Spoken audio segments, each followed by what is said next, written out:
وصلت مرحله قلت له عمي يفوز التذاكر روح خليه. صدقني انا اي والله هذا شو شوف.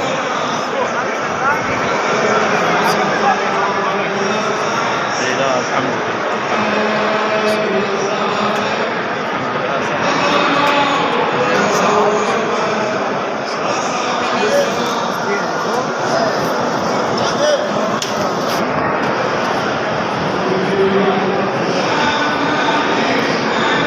كيف باكر